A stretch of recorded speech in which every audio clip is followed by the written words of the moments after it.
திருச்சியில் திமுக மாநாடு பிரம்மாண்டமாக நடைபெற்று வருகிறது. கூடுதல் தகவல்களை செய்தியாளர் வெற்றியிடம் கேட்கலாம். வெற்றி, இப்போ மாநாடு தொடங்கி பிரம்மாண்டமாக நடைபெற்று வருகிறது. எவ்வளவு பேர் வந்திருக்கக்கூடும்? இந்த கூட்டத்தில் முதலமைச்சரினுடைய அறிவிப்பு முக்கியத்துவம் பெறுகிறது. விவரம் என்ன?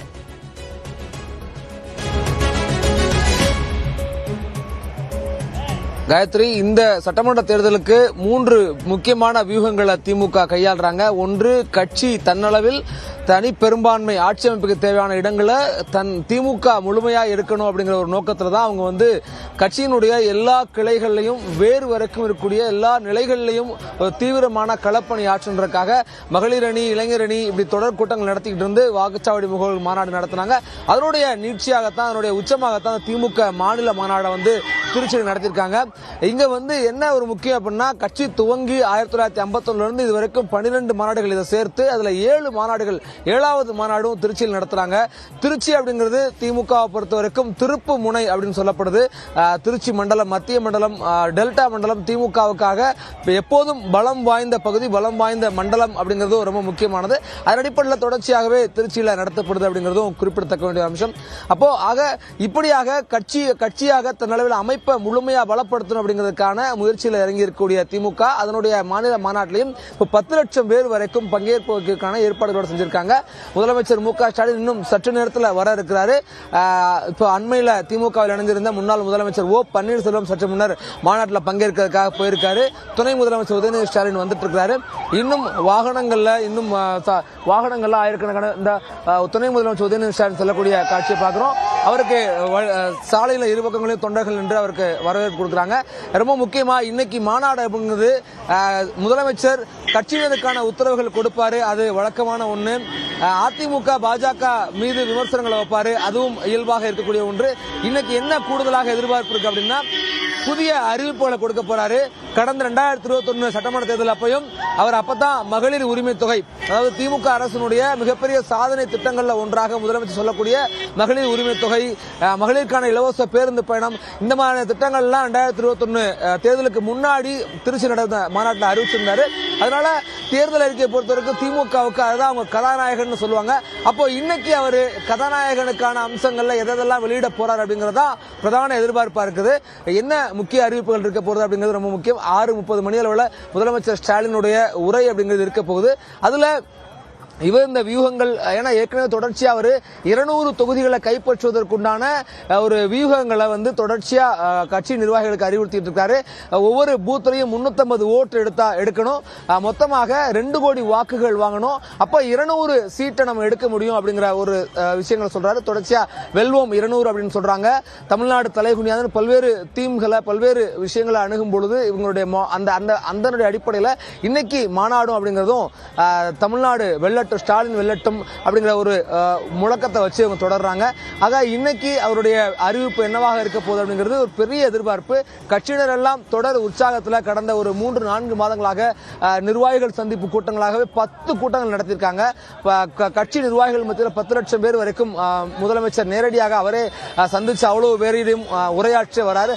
ஆக இன்னைக்கு கூடுதலாக பெரும் அளவுக்கான தொண்டர்கள், நிர்வாகிகள் மத்தியில் உரையாற்ற போறார் அப்படிங்கிறது அவங்க கட்சியினர் மத்தியில் பெரிய உற்சாகம், பெரிய அளவுக்கு அவங்களுக்கு ஊக்கத்தையும் கொடுத்திருக்கு அப்படிங்கிறது களத்தில் தெரியுது. அதே நேரம் முதலமைச்சருடைய இந்த அறிவிப்பு அப்படிங்கிறது எதையெல்லாம் தேர்தல் அறிக்கை சார்ந்து என்னென்னலாம் விஷயங்கள்லாம் முதலமைச்சர் அறிவிக்க போறார் அப்படிங்கிறது தான் இன்னைக்கு களத்தில் கூடிய ஒரு கூடுதல் எதிர்பார்ப்பா இருக்குது. காயத்ரி, தமிழக அரசியல் களத்துல பெண்களை மையப்படுத்தி தரக்கூடிய வாக்குறுதிகளும் தேர்தல் அறிக்கைகளும் பிரதானமா இருக்கு அப்படிங்கறத நம்ம பார்க்கிறோம்.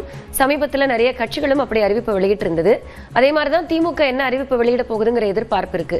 ஆனா இதுக்கு முன்னாடி திமுக மேற்கு மண்டலத்தை போக்கஸ் பண்ணிருந்தாங்க, தென் மாவட்டங்களை போக்கஸ் பண்ணிருந்தாங்க. இப்போ டெல்டாவும் மத்திய மண்டலம் அப்படிங்கறதும் திமுகவுக்கு எந்த அளவுக்கு பலமான ஒரு பகுதியாக பார்க்கப்படுது?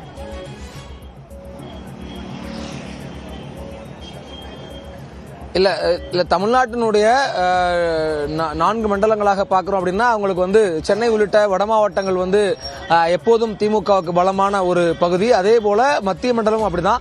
கொங்கு அதிமுகவுக்கு பலமாக இருக்கக்கூடிய கடந்த தேர்தலில் இருந்திருக்கிற நிலையில தென் மண்டலத்தில் இப்ப கூடுதல் கவனம் செலுத்துறாங்க. அதுதான் ரொம்ப முக்கியம். ஏன்னா இவங்களுக்கு திருச்சி அப்படிங்கிறது அடிப்படையில் திமுகவுக்கு ஒரு சென்டிமெண்டான ஒரு இடம் அப்படின்னு தான் பார்க்க வேண்டியது இருக்கு. ஏன்னா அவங்க 1951 அப்புறம் 2வது மாநில மாநாடு 1956 நடத்துறாங்க. இங்க அதுக்கு அதற்கு பின்பாக தொடர்ச்சியா 6 முறை மாநாடுகள் நடத்துறாங்க. மதுரை, கோவைலாம் ஒரு முறை தான் நடத்திருக்காங்க. ஆனா திருச்சியில மட்டும் 6 முறை நடத்துறாங்க. அது வந்து அடிப்படையில ஒரு திராவிட சித்தாந்தம் அதிகமாக வேரூன்றிருக்கக்கூடிய ஒரு பகுதி. இங்க இருக்கக்கூடிய விவசாய பேக்கப் விவசாயிகள் வந்து அதிகமாக திமுக ஆதரவு நிலைப்பாடு இருக்கிறாங்க. அப்புறம் இங்க இருக்கக்கூடிய இந்த திராவிட சித்தாந்தம் சார்ந்த ஒரு கொள்கை இதெல்லாம் ரொம்ப ஆழமாக இருக்கக்கூடிய நிலப்பரப்பு அப்படிங்கிறது ரொம்ப முக்கியமானது. அதே நேரத்தில் தான் இவங்க வந்து திருச்சி மண்டலம் அவங்களுக்கு அவ்வளவு தூரம் ஒரு 47 தொகுதிகள் இருக்குன்னா அதுல பெரும்பாதி எப்போதும் வந்து திமுக கை கொடுக்கக்கூடிய இடமா இருக்குது. அதே மாதிரி தென் மண்டலத்தில் இருக்கக்கூடிய 58 தொகுதிகளையும் முதலமைச்சர் ஸ்டாலின் கைப்பற்றணும் அப்படின்னு சொல்றாரு. 58ல 50க்கும் மேற்பட்ட தொகுதிகளை கைப்பற்றணுங்கிறாங்க. அப்பதான் வந்து அவங்க கைப்பற்றும் போது அதுக்கெல்லாம் சேர்த்து கூடுதல் கவனம் எடுக்கிறாங்க. இன்னைக்கு திமுக மாநாட்டிலையுமே வந்து அதுக்கான அறிவிப்புகளை கொடுக்க போறாங்க ஒரு நிலை தான் இருக்குது. என்ன அறிவிப்பு கொடுப்பார் அப்படிங்கிற எதிர்பார்ப்பு இருக்குது. சார், நீங்க எவ்வளவு ஒரு ஊக்கத்தோட இந்த தேர்தலை அணுக போறீங்கன்றது தெரியுமா? 2026 தலைவர் தளபதியார் ஸ்டாலின் அவர் சொன்னபடி ஒட்டுமொத்த தமிழகமே திரும்பி பார்க்கிற 234 தொகுதியிலும் வென்றெடுப்போம் என்று திமுக நிர்வாகி உறுதியோட களம் பண்ணி கொண்டிருக்கிறோம். இந்த பணி இன்னும் சிறக்க எங்க தலைவர் ஆணையிட்டால் அனைவரும் களப்பணி செய்ய தயார் நிலையில் இருக்கிறோம். இப்போ 2வது முறை திமுக மறுபடியும் ஆட்சிக்கு வரப்போகுது அப்படிங்கறதுல ஒரு பெரிய நம்பிக்கையை முதலமைச்சர் சொல்றாரு. தொண்டர்கள்ட்ட இருக்க முடியுது. அதுக்கு என்ன சாத்தியம் கிரவுண்ட்ல இருக்குன்னு நினைக்கிறீங்க நீங்க? நிச்சயமாக விளிம்பு நிலை மக்களின் முன்னேற்றத்திற்காக திராவிட மாடல் அரசு பாடுபட்டு வருகிறது. குறிப்பாக மகளிர் உரிமை தொகையில் நாடு முழுவதும் உள்ள மகளிர் மகிழ்ச்சியாக இருக்கிறார்கள். அதுபோல ஆரம்ப பள்ளிகளில் காலை உணவு திட்டம் சிறப்பாக செயல்பட்டுக் கொண்டிருக்கின்றது. இப்படி ஒவ்வொரு திட்டங்களுமே புதுமை பெண் திட்டம், தமிழ் புதல்வன் திட்டம், இன்று எண்ணற்ற திட்டங்கள் இருப்பதால் மீண்டும் திராவிட முன்னேற்ற கழக அரசு தலைவர் ஸ்டாலின் தலைமையில் தான் நிச்சயமாக ஆட்சி அமைக்கும். அதாவது மீண்டும் ஆட்சி அமைக்கிறதுக்கு உண்டான சாத்தியங்களா அவர் கிரவுண்ட்ல இருந்து என்ன சொல்றாரு அப்படின்னா, அந்த மகளிர் உரிமை தொகையாகட்டும், காலை உணவாகட்டும், நான் முதல்வன் திட்டம், விடியல் பயணம், இப்படி நிறைய மக்கள் நலன் சார்ந்து பெரிய அளவுக்கு மக்கள் பலனடைந்த திட்டங்களாகவும் இருக்கக்கூடிய காரணத்தினால அதுல வந்து அது பெரிய அளவுக்கு மீண்டும் திமுகவே ஆட்சி அமைக்க கை கொடுக்கும் அப்படிங்கிற ஒரு வார்த்தையை வந்து திமுக தொண்டர் பதிவு செய்யறாரு. ஐயா, நீங்க ஒரு மூத்த உறுப்பினர், எங்க இருந்து வர்றீங்க? உங்களுக்கு உங்களுடைய பகுதிகளில் எவ்வளவு தூரம் திமுகவுக்கான வாய்ப்புகள் இருக்குன்னு நினைக்கிறீங்க? ஊரு மதுரை இருந்து வர்றேன். சர்வத சமூகம் அவரு முதல்ல வந்து நல்லா செஞ்சுட்டே இருக்காரு. இந்த மகளிர் உதவி தொகை, இந்த திரிய கரண்ட்டுக்கு ஃப்ரீ கரண்ட் கொடுக்குறாங்க 1000 யூனிட்.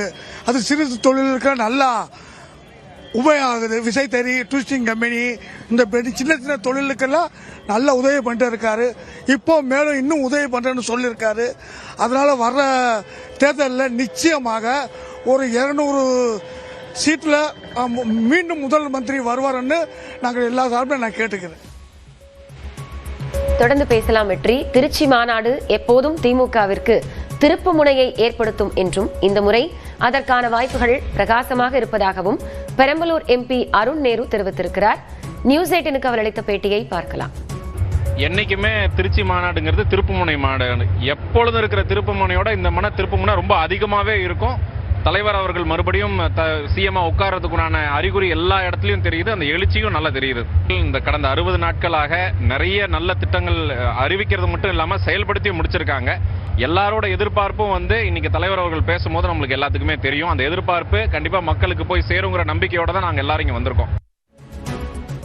திராவிட மாடல் 2.0 ஆட்சிக்கு அடித்தளமாக திருச்சியில் நடைபெறும் மாநில மாநாடு அமையும் என்று அமைச்சர் டிஆர்பி ராஜா நம்பிக்கை தெரிவித்துள்ளார். அவரோடு செய்தியாளர் கோகுல் நடத்திய கலந்துரையாடலை பார்க்கலாம். 10 லட்சம் நிர்வாகிகள் கூடும் வகையில் ஒரு மாநில மாநாடுக்கு திட்டமிடப்பட்டிருக்கு. என்ன மாதிரியான ஏற்பாடுகள்லாம் செய்யப்பட்டிருக்கு? மாநாடு நடத்துவதற்கான என்ன திட்டம் இருக்கு? திமுக மாநாடுனால ஒரு சிறப்பு தான், ஒரு மிகப்பெரிய பிரமாண்டம் தான். அதுவும் திருச்சினா எங்க முதல்வர் செயலாளர் அமைச்சர் நேரு அவர்கள் ஏற்பாடு நடக்குதுனால அதுக்கு இந்த பிரம்மாண்டத்திற்கு அளவே இருக்காமல் போகும். ஒவ்வொரு முறையும் எங்கள் முதலமைச்சர் சொல்கிற மாதிரி நாங்கள் வைக்கிற ரெக்கார்டெல்லாம் நாங்களே தான் பீட் பண்ணுவோன்ற மாதிரி இந்த மாநாடும் இதுவரையும் நாங்கள் நடத்திய மாநாடுகளோட ரெக்கார்டை பிரேக் பண்ணுவோம். நிச்சயமாக எல்லா ஏற்பாடுகளும் மிக சிறப்பான ஏற்பாடுகள். வர போக எல்லா ஏற்பாடுகளையும் அங்கே வரவங்களுக்கும் இங்கேருந்து பத்திரமா வீடு போய் சேர்றதுக்கும் வண்டி ஏற்பாடு வரைக்கும் நம்ம மாவட்ட செயலாளர் நம்ம பொறுப்பு அமைச்சர்கள் எல்லாம் செய்திருக்கிறார்கள். அவர்களுக்கு வண்டியிலே வரும்போதே சாப்பிட்றதுக்கு உணவும் குடித நீர் எல்லா ஏற்பாடுகளும் அவங்க செஞ்சுருக்காங்க. இருந்தாலும் இங்கே